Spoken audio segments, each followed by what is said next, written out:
धौलपुर राज्य में सुरीली नाम की एक सुंदर राजकुमारी रहती थी। वो जितना दिखने में खूबसूरत थी, उतना ही मधुर गाती भी थी। इसलिए राजा ने उसका नाम सुरीली रखा था। राज्य में कोई भी अगर बीमार पड़ता तो राजकुमारी उसे एक सुरीला गाना सुनाती और बीमार बिल्कुल ठीक हो जाता। वो जब भी गाना गाती तो खुशी का माहौल छा जाता और बाग बगीचे में सारे जानवर झूमने लगते थे। एक दिन राजमहल में एक महात्मा पधारे। उन्हें ज्योतिष विद्या आती थी। हे महात्मा, क्या आप मेरी बेटी के भविष्य के बारे में बता सकते हैं? आपकी बेटी बहुत ही गुणवान है, लेकिन अगले 5 साल तक इसे बहुत बड़ा खतरा है। अंधेरी पहाड़ी के पीछे एक चुड़ैल रहती है जिसका नाम कुरूपा है। राजकुमारी अगर उस चुड़ैल को देख लेगी तो वो चुड़ैल अपने जादू से राजकुमारी को उड़ाकर अंधेरी पहाड़ी के पीछे अपने देश ले जाएगी। और क्योंकि राजकुमारी के गाने से बीमार अच्छे हो जाते हैं, इसलिए चुड़ैल राजकुमारी की मदद से अपने साम्राज्य को बढ़ाना चाहती है। महात्मा, इससे बचने का कोई उपाय बताइए गुरुदेव। राजकुमारी को अगले 5 सालों तक अपने आंखों पर पट्टी बांधकर रखना होगा। पर आप घबराइए नहीं। जैसे ही 5 साल बीत जाएंगे और राजकुमारी 21 साल की हो जाएगी, तब उस चुड़ैल का जादू राजकुमारी पर नहीं चलेगा और उसके बाद वो पट्टी खोल सकती है। धन्यवाद गुरुदेव, हम ऐसा ही करेंगे। इतना कहकर वो महात्मा वहां से चले गए। राजा और रानी ने उसी वक्त राजकुमारी सुरीली की आंखों में पट्टी बांध दी। सुरीली को अब कुछ दिखाई नहीं देता। वो थोड़ी उदास रहती थी, पर उसके पास एक कुत्ता था, मोती। वो उसका सबसे प्यारा दोस्त था। वो हमेशा उसके साथ में रहता था। वो उसी के साथ खेलकर अपना मन बहलाती थी। एक दिन सुरीली बगीचे में मोती के साथ खेल रही थी। तभी मोती जोर जोर से भौंकने लगा। क्या हुआ मोती, तुम किस पर भौंक रहे हो? मोती भौंक ही जा रहा था और सुरीली के कपड़ों को अपने दांतों से पकड़कर उसे कहीं जाने को कह रहा था।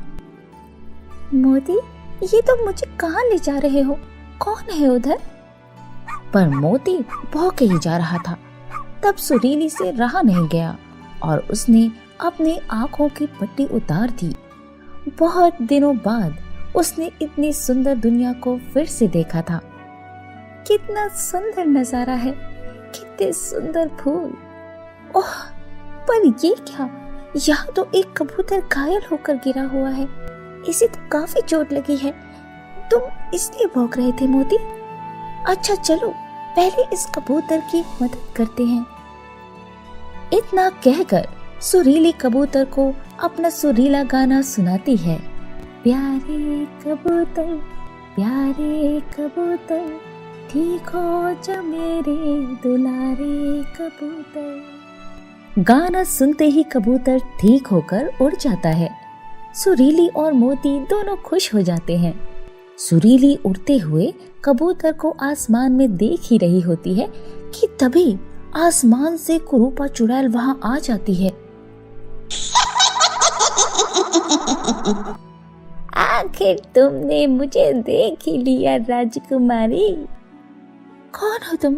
कौन हो? वो तो तुम्हें अब पता चलेगा। इतना कहकर उस चुड़ैल ने सुरीली के बाल पकड़े और उन्हें आसमान में उड़ाकर अपने देश ले जाने लगी। इधर सुरीली के महल न लौटने से राजा और रानी बहुत चिंतित थे। वो उसे ढूंढते हुए बगीचे में गए। सुरीली बेटी, तुम कहाँ हो? जल्दी से हमारे पास आ जाओ। तभी रानी को सुरीली की आंखों में बंधी पट्टी बगीचे में गिरी दिखी और केवल मोती को अकेला पाया। ये क्या?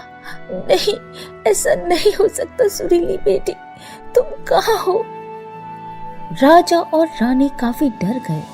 उधर चुड़ैल जब सुरीली को अंधेरी पहाड़ी के पीछे ले जा रही थी तो उसे प्यास लगी और वो एक झरने के पास उतर गई। अरे चुड़ैल, तुमने मुझे क्यों पकड़ा है और हमें कहाँ लेकर जा रही हो? मैंने भला क्या बिगाड़ा है तुम्हारा? तुम्हें हमें पकड़कर भला क्या मिलेगा? हमें छोड़ दो। चुप हो जा राजकुमारी, तुम बहुत सवाल करती हो। ज्यादा बहस करोगी तो मैं तुम्हें यहीं पेड़ से बांध दूंगी। और फिर चुड़ैल सुरीली को पेड़ से बांध देती है। तो यही रह, मैं अंधेरी पहाड़ी से लौट कर आती हूँ, फिर तुम्हें वहां ले जाऊंगी और तुम्हारे सारे सवालों का जवाब वहीं मिलेगा। इतना कहकर चुड़ैल वहां से उड़ जाती है। सुरीली पेड़ से बंधी हुई थी। तब सुरीली एक गाना गाती है। कोई हमें बचाओ, इस बंधन से हमें छुड़ाओ, मेरी मदद के लिए आओ। सुरीली का गाना सुनकर उस जंगल में रहने वाला एक बंदर वहां आता है और उसकी रस्सी खोल देता है। सुरीली अब आजाद हो जाती है। आपका बहुत धन्यवाद बंदर मामा। अब सुरीली उस जंगल से निकलने की कोशिश करने लगती है। वो बहुत देर तक दौड़ते दौड़ते एक चारागाह के पास पहुंचती है। वो थक जाती है और एक पेड़ के नीचे बैठकर सो जाती है। तभी वहां किसी के आने की आहट होती है। सुरीली जैसे ही अपनी आंखें खोलती है तो एक आदमी को अपने सामने खड़ा पाती है। कौन हो तुम? मैं इस राज्य का राजकुमार हूँ। तुम परेशान और थकी हुई दिख रही हो। बताओ क्या परेशानी है और मैं तुम्हारी कैसे मदद कर सकता हूँ? तुम एक गडरिया लगती हो।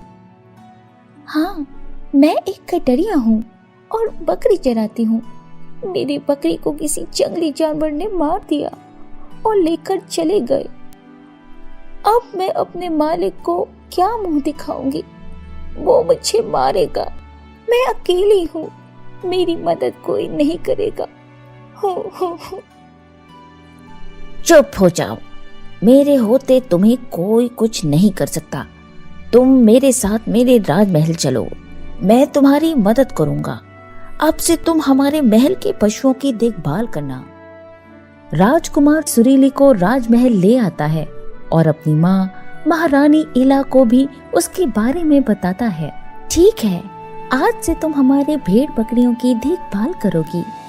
धन्यवाद महारानी। सुरीली अब खुशी खुशी वहाँ रहने लगी और हर रोज वे बगीचे में पशुओं को चराने के लिए ले जाती। राजकुमार सुरीली को पसंद करने लगा। वो हर दिन बगीचे जाता और सुरीली से मिला करता। धीरे धीरे दोनों एक दूसरे से प्यार करने लगे। उधर सुरीली के माता पिता चिंतित और बीमार रहने लगे थे, पर सुरीली को तो अब उनकी याद भी नहीं आती थी। एक दिन सुरीली और राजकुमार बगीचे में खेल रहे थे। तभी राजकुमार के पैरों पर एक पत्थर से जोर की ठेस लगी और वो बुरी तरह जख्मी और बेहोश हो गया। ढेर सारा खून बहने लगा। हे ईश्वर, ये क्या हो गया? अच्छा, मैं कुछ करती हूँ। सुरीली ने गाना गाना शुरू किया। मेरे राजकुमार के कष्ट दूर करो, इसे जल्दी से ठीक करो। मेरे प्यारे राजकुमार होश में आओ, मुझसे फिर से प्यार करो। देखते ही देखते वो ठीक हो गया। ये सारी चीजें महारानी इला ने देख लिया। अरे, तुम कौन हो? तुमने तो मेरे बेटे को तुरंत ठीक कर दिया। सच बताओ, तुम कौन हो? सुरीली अपना सच छिपा नहीं सकी। महारानी, मैं धौलपुर की राजकुमारी हूँ। फिर तो मैं अपने बेटे का विवाह तुमसे ही कराऊंगी। सुरीली के 21 साल होने में अब 10 दिन ही बचे होते हैं। राजकुमार और सुरीली घोड़े पे सवार होकर सुरीली के माता पिता से शादी की बात करने धौलपुर जाने लगते हैं। जब वो जंगल से गुजर रहे होते हैं तो फिर से वो चुड़ैल अचानक वहां पहुंचती है और सुरीली को उठाकर ले जाने लगती है। रुको, तुम ऐसा नहीं कर सकती, मैं तुम्हें नहीं छोड़ूंगा चुड़ैल। लेकिन तब तक चुड़ैल सुरीली को लेकर गायब हो जाती है। राजकुमार परेशान हो जाता है। अब क्या करें? तभी वहां महात्मा प्रकट होते हैं। सुनो बालक, सुरीली का खतरा अभी टला नहीं है। अगर तुम उसे बचाना चाहते हो तो मेरी बात ध्यान से सुनो। मेरा ये कंगन लो और इसकी मदद से तुम चिड़िया बनकर चुड़ैल की गुफा तक पहुंच जाओगे। राजकुमार जैसे ही वो कंगन पहनता है वो एक चिड़िया बन जाता है और वहां से उड़ते हुए वो अंधेरी पहाड़ी के पीछे उस चुड़ैल की गुफा में पहुंच जाता है।